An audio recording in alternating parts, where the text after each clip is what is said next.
তাহলে 1944 থেকে 2024 এতদিন পর গিয়ে পশ্চিমবঙ্গ আবার পুনরায় দেউলিয়া হলো রাজনীতিগত জায়গা থেকে।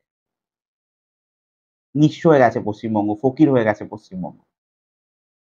ভারতবর্ষের অন্যতম, পশ্চিমবঙ্গ ছেড়ে দিন, ভারতবর্ষের অন্যতম সৎ, নির্ভীক, দৃঢ়চেতা, অভিজাত, সংস্কৃতি মনস্ক রাজনীতিবিদ চিরতরে বিদায় নিলেন।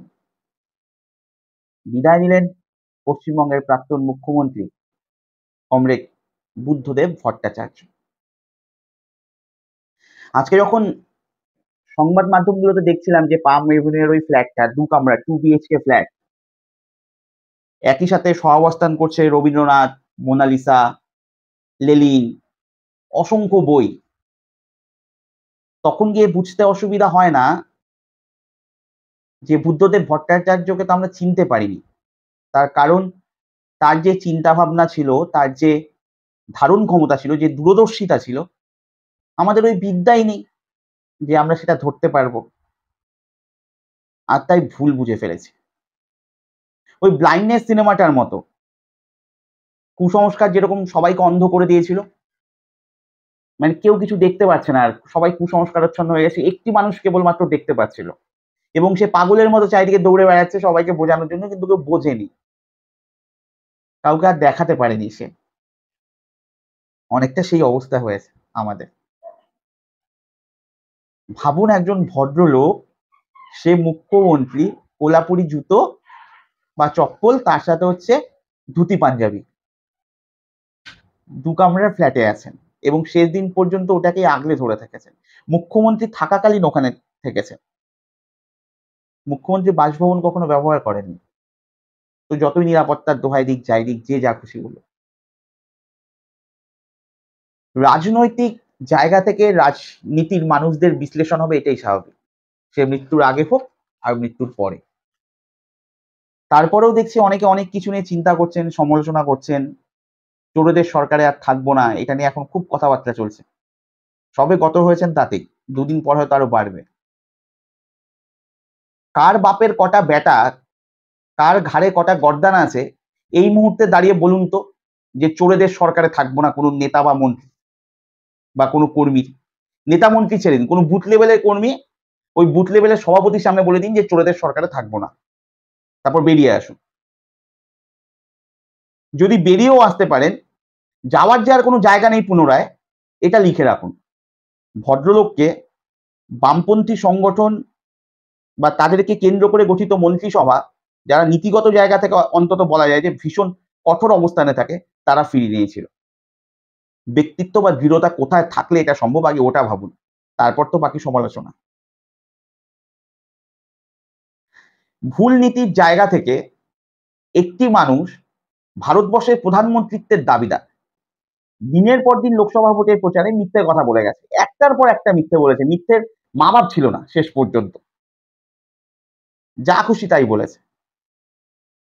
তারপরে আসন সংখ্যা কমুক, ক্ষমতা অর্জন করুক, একবারও নিজে থেকে উপলব্ধি করে বলেছে যে সেদিনকারটা ভুল ছিল? নন্দীগ্রাম গুলি চালনা, এই ভদ্রলোক নিজের দিকে নিজে আঙ্গুল দেখিয়ে বলেছিল জনসভাতে, ভুল হলে আমার হয়েছে। মানে আজকে ভাবছি আর দেখে অবাক হয়ে যাচ্ছিলাম যে কি হারিয়ে ফেললাম, কোথায় গিয়ে দাঁড়াবো আর কি করব। পার্শ্ববর্তী বাংলাদেশ প্রতিবেশী রাষ্ট্র জ্বলছে, যার দিন আসতে চলেছে ওখানে। কালবৈশাখীতে যেরকম করে আম গাছের থেকে আম পড়ে থাকে এবং আমরা টপকে টপকে যাই এদিক ওদিক পা ফেলে, যা অবস্থা তাই হবে। লাশ রাস্তায় পড়ে থাকবে, এদিক ওদিক মানে মানে নাকে রুমাল দিয়ে এদিক ওদিক দিয়ে চলে যেতে হবে। এই ভদ্রলোক পশ্চিমবঙ্গে দাঁড়িয়ে তো বলেছিল দাঙ্গা করতে আসলে মাথা ঘুরিয়ে দেব। আজকের যেটা এবিপি আনন্দ, আগে তো ছিল স্টার আনন্দে, মনে পড়ে সুমনের সাথে সেই সাক্ষাৎকারটা বুদ্ধদেব ভট্টাচার্যর, সদ্য প্রাক্তন মুখ্যমন্ত্রী মানে কেতাদুরস্ত ভাবে বলে দিচ্ছেন সরিয়ে দিন সিপিএম কে, সরিয়ে দিন তৃণমূলকে। আগামী 5 বছরে পশ্চিমবঙ্গের ভবিষ্যৎ কোথায়, পশ্চিমবঙ্গ কোথায় দাঁড়িয়ে। ইমাম ভাতা দেওয়া শুরু হয়েছে, পুরোহিতরা কথা বলছে। তার মানে কি বাংলায় আবার সেই এজেন্ডা ফিরে আসলো, মন্দির এবং মসজিদ? যদি বিজেপিকে এভাবে জায়গা করে দেওয়া হয় তাহলে এটা প্রবল অন্যায় হবে। ভাবুন 10 বছর আগে, 10 বছর পরে যেখানে দাঁড়িয়ে আছেন। দূরদর্শিতা, রাজনৈতিক চিন্তাভাবনা, গভীরতা, সব দিক বিচার বিশ্লেষণ করুন। একজন মন্ত্রী, একজন মুখ্যমন্ত্রী হেরে গেছেন, দলীয় দলিলে পর্যালোচনা হচ্ছে। নিজের নীতিগত জায়গা থেকে কতটা স্বচ্ছতা থাকলে, নিজের দূরদর্শিতার প্রতি কতটা আত্মবিশ্বাস থাকলে পরিষ্কার দলিলে বলা যায় সিঙ্গুর নন্দীগ্রাম ব্যতিক্রম। বলেছিলেন যে সরকারের যে জায়গাটা ছিল, যে শিল্প নিয়ে যে দৃষ্টিকোণটা ছিল, সেই পদক্ষেপটা সঠিক ছিল এবং সময়ের দাবি ছিল জমি দখল। কিন্তু রাজনৈতিক এবং প্রশাসনিক জায়গা থেকে সিঙ্গুর নন্দীগ্রামে জমি দখলের ত্রুটি হয়েছে, সেটা ব্যতিক্রম। কিন্তু এই ব্যতিক্রমের জন্য শিল্পের জায়গা থেকে সরে আসতে হবে, সেটার কোনো মানে নেই। এবং আজকে চোখে আঙ্গুল দিয়ে সিঙ্গুর নন্দীগ্রাম দেখিয়ে দিয়েছে। উন্নয়ন বা ভবিষ্যতে যে কঙ্কালগুলো সারবদ্ধভাবে রাস্তায় পড়ে আছে, সিঙ্গুরে রাস্তার পাশে, নন্দীগ্রামে টুকটাক, সেখানকার মানুষ অন্তত জানে কি ভুল ছিল আর কি ঠিক ছিল। আর না হলে অন্তত এই মুহূর্তে অনুতপ্ত হয় যে ওই লেভেলে বা ওই গভীরতায় ভাবতে পারি, যেটা তিনি ভেবেছিলেন, বুঝেছিলেন। না হলে দ্বিতীয় টার্মের, দ্বিতীয় সময়ের মুখ্যমন্ত্রী 235, ওরা 30, সেখান থেকে একটা জায়গায় তো সজোরে কষাঘাত করেছিলেন সমাজের মধ্যে যে কৃষি যদি ভিত্তি হয় আর শিল্প যদি ভবিষ্যৎ হয় তাহলে এটাই সময়, এই সময় থেকেই এগোতে হবে। এগিয়েছিলেন, হয়নি। কার ঘাড়ে কটা মাথা আছে সরকারি নীতি নিয়ে আলোচনা করুন তো, সমালোচনা করুন তো।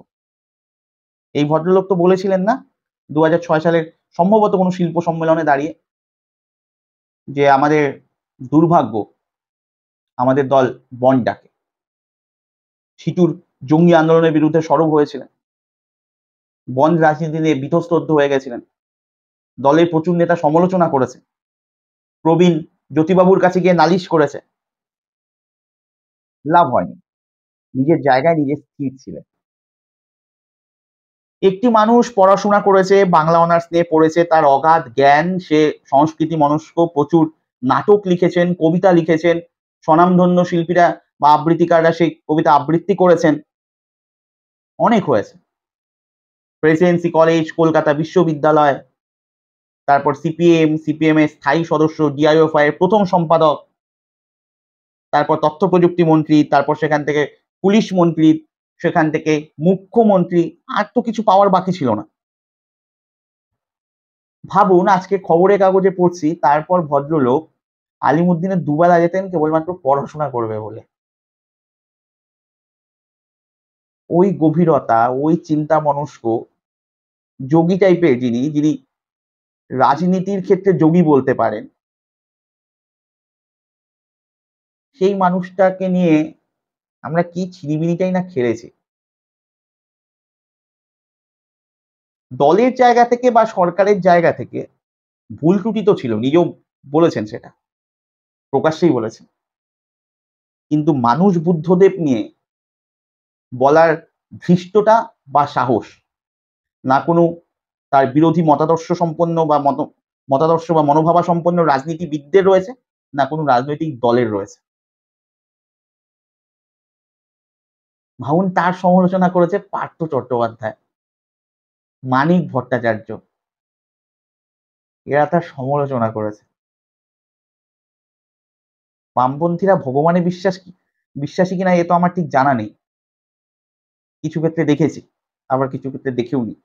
তাই এটা হয়তো তারা নিজেদের মতো করে বাঙালি সংস্কৃতি মানসিকতায় বা মনস্কপনায় যা হয় সেভাবে নিজেদের মতো করে ঠিক করে নেয়, নিজেরাই নিজেদের দিক নির্ধারণ করে। কিন্তু ইতিহাস এবং ভগবান সেই মানুষগুলোকে কখনো ক্ষমা করবে না যারা ব্যক্তি বুদ্ধদেব ভট্টাচার্যকে নিয়ে কথা বলেছে। অদ্ভুত দৃঢ়তা, মানে আমি জানি যে আমার খুব একটা বেশি ভিউ নেই, আমার বেশি লোক দেখেন না এগুলো। তারপরেও বলবো, যদি দুজনও দেখেন বা শুনতে পান এই কথাগুলো, একটা হাত জোড় করে অনুরোধ, যদি সম্ভব হয় ভারতবর্ষের এই মুহূর্তে, আমার তো দেখা শেষ, ভারতবর্ষের শেষ সব থেকে সুদৃঢ়, সুচিন্তিত, দূরদৃষ্টি সম্পন্ন, শিক্ষিত, অভিজাত রাজনীতিবিদকে শেষবারের জন্য শেষ সুযোগ, আর এই শেষ সুযোগটাকে হাতছাড়া করবেন না, দেখে আসুন।